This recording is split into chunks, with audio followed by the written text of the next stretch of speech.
আসসালামু আলাইকুম রহমতুল্লাহ। প্রিয় দর্শক, এই পর্যায়ে আমরা হাজিরা দিতে সক্ষম হয়েছি ব্রাহ্মণবাড়িয়া জেলা বাঞ্ছারামপুর উপজেলা কদমতলী হজরত দয়াল বাবা মতিউর রহমান কান্দুসা রহমতুল্লাহ আলাইহি এর মাজারে।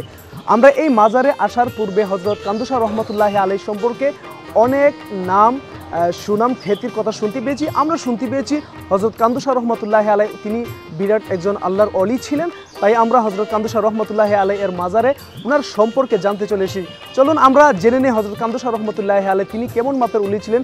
সত্যি কি তিনি একজন আল্লাহর অলি ছিলেন নাকি একজন সাধারণ মানুষ ছিলেন?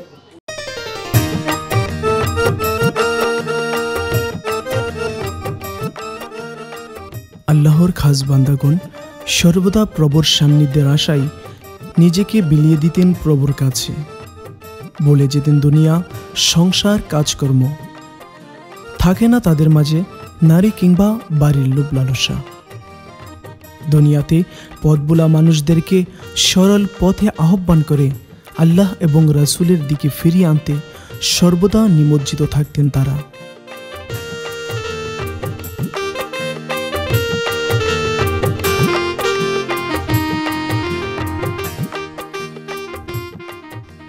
দুনিয়ার জিন্দিগির হায়াত শেষ হওয়ার পরে তারা যখন আপন প্রভুর ডাকে সাড়া দিয়ে দুনিয়া থেকে পর্দা করেন, ভক্তগণের দ্বারা বিভিন্ন স্থানে গড়ে ওঠে সেই অলিদের মাজার। আজকে একজন আল্লাহর খাস বান্দার সাথে আপনাদেরকে পরিচয় করে দেব।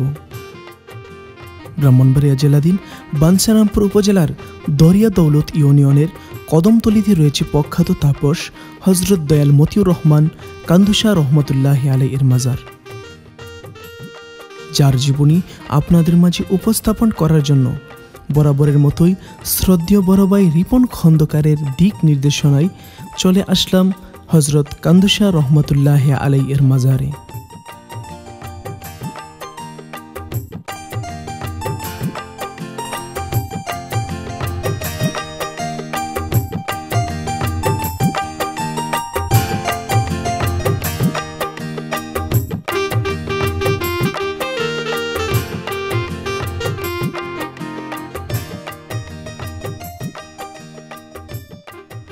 এই মহান অলি দুনিয়ার জমিনে থাকা অবস্থায় অসংখ্য কেরামতি দেখিয়েছিলেন। তাই বাংলাদেশের প্রত্যেকটা অঞ্চলে রয়েছে ওনার ভক্তবৃন্দ।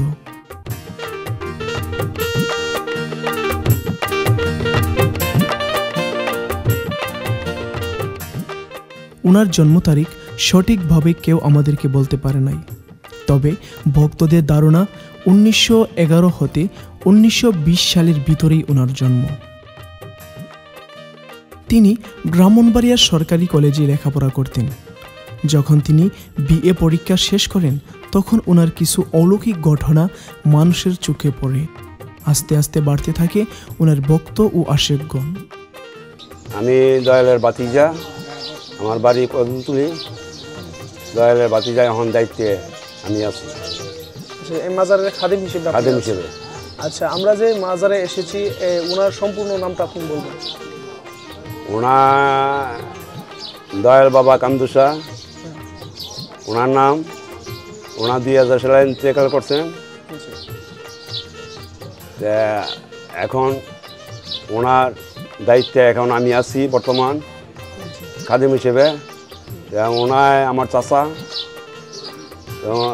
ওনায় যে জীবনে আমরা ছোটোকালে দেখছি লেখাপড়া থেকে বাড়িয়ে প্রায় 20-25 বছর এই লাইনে চলাফেরা করছে। মানুষে ওনার কাছে আসতো, ওনার কাছে আইসা যে কী পাইছে, উনি তো ওনার সাথে 15 জন 20 জন 15 জন লোক থাকতো। ওনা এইখানে গেছে, এইখানে গেছে, ওইখানেই গেছে মহিলারা, ওনা যেখানে গেছে এইখানে গেছে। এরপরে ওনার কাছে বৈশা থাকতো। এরপরে ওনার রাগিয়া ছিল, মানুষের মাইট জোর করতো, কেউ নাকের ভিতরে হাত ঢুকে দিত, মুখের ভিতরে হাত ঢুকে দিত, কিল ঘুষি মারতো। এরপরও মানুষ পিছপা হয়েছে না, ওনার কাছে থাকছে, বসে রয়েছে, ইয়া করছে। এইভাবে থাকতে থাকতে এরা কী যে ওনার কাছ থেকে সংগ্রহ করছে, করার পরে ওরা খাস নিয়তে ওনার কাছে আইসা উপকার পাইছে। এরপরে বাইরে গিয়ে আরও লোকজনের কাছে বলছে, তারা আস্তে আস্তে বাড়তে এই পর্যায়ে আছে। বাংলাদেশের কোন কোন স্থান থেকে এখানে মানুষজন আসেন এই মাজারে? মাজার বহু দূর দূরান্ত থেকে, সিলেট, সুনামগঞ্জ, জাফরন, রায়হাজার, মাধবদী, ঢাকা, বহু জায়গা থেকে আচ্ছা, বছরে আপনারা কত তারিখে এই মহামূল্য এটা বছরে ফেব্রুয়ারি 28 থেকে আরম্ভ হয়, মার্চের 1-2 গান। তাহলে কত দিন থাকে? এমনি মেন 3 দিন, আচ্ছা এরপরে থাকে এমনি প্রায় 1 সপ্তাহ। আচ্ছা আচ্ছা, ওনার কাছে কি এমন পাইছে মানুষ যার কারণে এত দূর দূরান্ত থেকে মানুষ আসে? উপকার নিশ্চয়ই পাইছে, না পাইলে কি আর ওটা এতটুকু হয়েছে?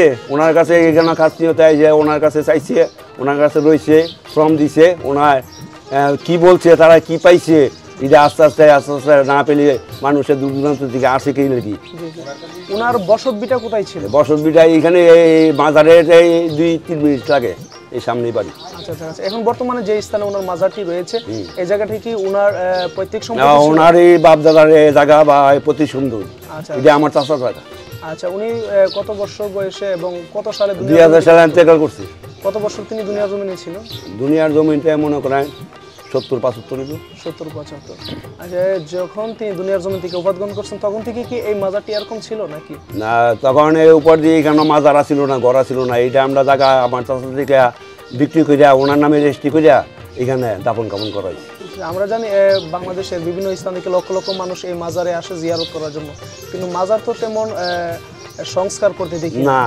এখন সংস্কার করবেন? এখন সামনে আপনার এই সম্মেলন চলে গেছে, এই 2-1 মাসের মধ্যে আমরা এই অনুসারে নতুন ভালো মূল্যায়ন এইটা মাজার প্রতিভক্ত ওনাই সিদ্ধান্ত নিছে, ওনাই এটা উদ্বোধন করে দিয়ে দিবে। আচ্ছা আচ্ছা, তাহলে এখন মাজারটি প্রশাসনের আন্ডারে আছে? হ্যাঁ, প্রশাসনের আন্ডারে। পরিবারের সিদ্ধান্ত মতে আপন ফুফাতো বোনকে বিয়ে করেছিলেন এই মহান তাপস, কিন্তু ওনার সংসারে কোনো মনোযোগ ছিল না। প্রভুর প্রেমে সর্বদা বিভোর থাকতেন কান্দুসা রহমতুল্লাহ আলাই।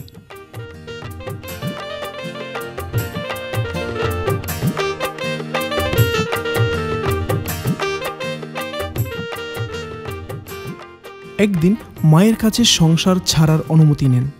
মা কিছুতেই রাজি হননি। পরে ওনার পাগলামি দেখে মা ওনাকে অনুমতি দিতে বাধ্য হন। মায়ের অনুমতি পেয়ে কান্দুসা রহমতুল্লাহ আলাই সংসার ত্যাগ করে মাওলার সন্ধানে বের হয়ে যায়। মানুষ বিভিন্ন স্থান থেকে ধীরে ধীরে ছুটে আসতো এই মহান ব্যক্তির কাছে হাজারো মনের আর্জি নিয়ে। এই মহান ব্যক্তির ওসিলায় বড় বড় সমস্যার সমাধান পেয়ে যেত মাওলার কাছ থেকে।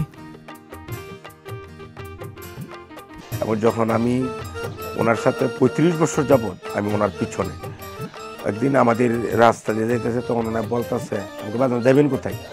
তো আমি হেদিক যাবো। তখন ওনা বলছে আয়। তো গেলাম, যাওয়ার পরে ওনায় একটা নদী পড়ে, এটা মুক্তারামপুর যাইতে। তখন আমি বললাম বাজান এই নদীটা কীভাবে পারবো? তখন আসলে আমি যখন চোখটা বন্ধ করেছি, বন্ধ করে দেখলাম কি আমি ওপারে গিয়া দাঁড়াই লেছি। তখন আমি বললাম বাজান কীভাবে আসলাম, কাপড় দিয়ে ভিজতো না। তখন ওনা আমার 2টা রাত্রি মারলো।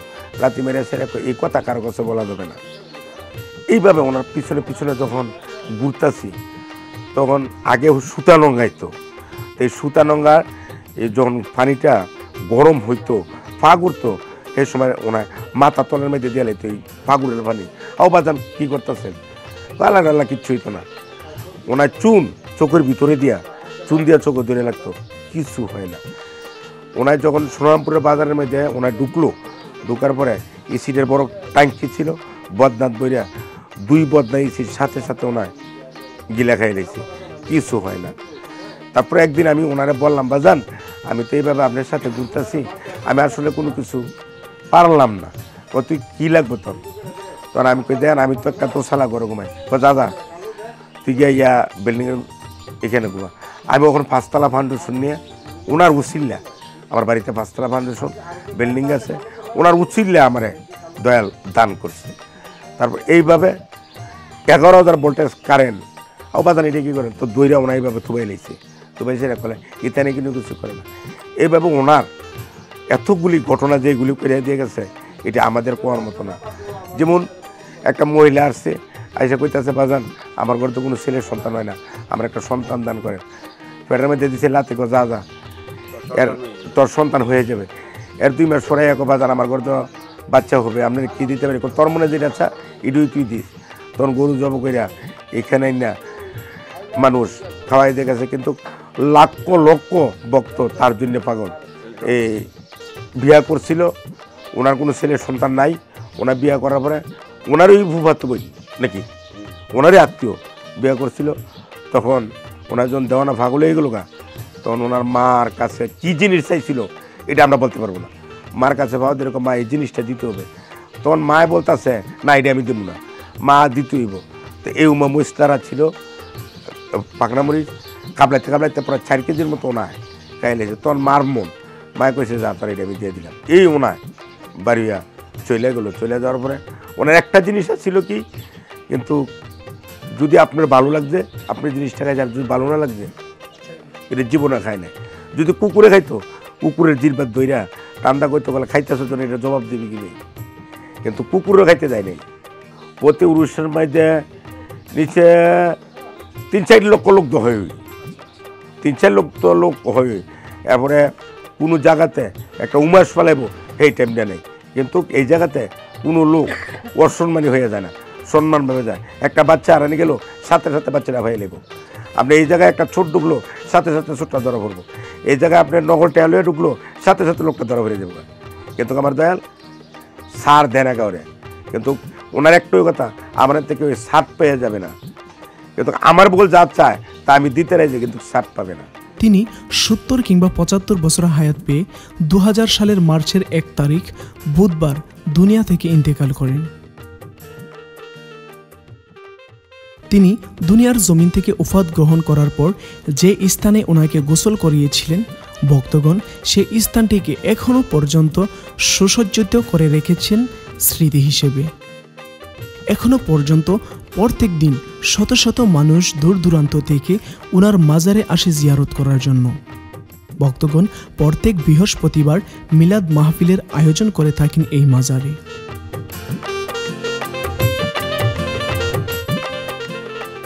এই মহান ব্যক্তিকে স্মরণ করে ভক্তগণ প্রত্যেক বৎসর এই মাজারে 28শে ফেব্রুয়ারি হতে 2রা মার্চ পর্যন্ত 3 দিন ব্যাপী উরুসের আয়োজন করে থাকে।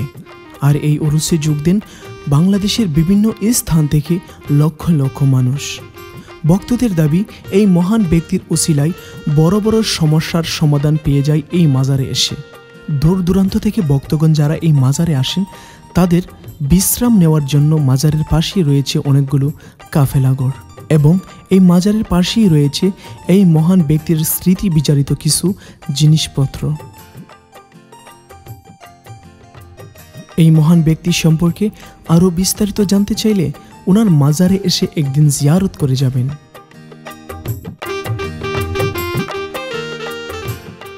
পরিশেষে সকলের সুস্বাস্থ্য কামনা করে বিদায় নিচ্ছি আজকের এই কাফেলার অনুষ্ঠান থেকে। দেখা হবে আমাদের পরবর্তী কাফেলার অনুষ্ঠানে।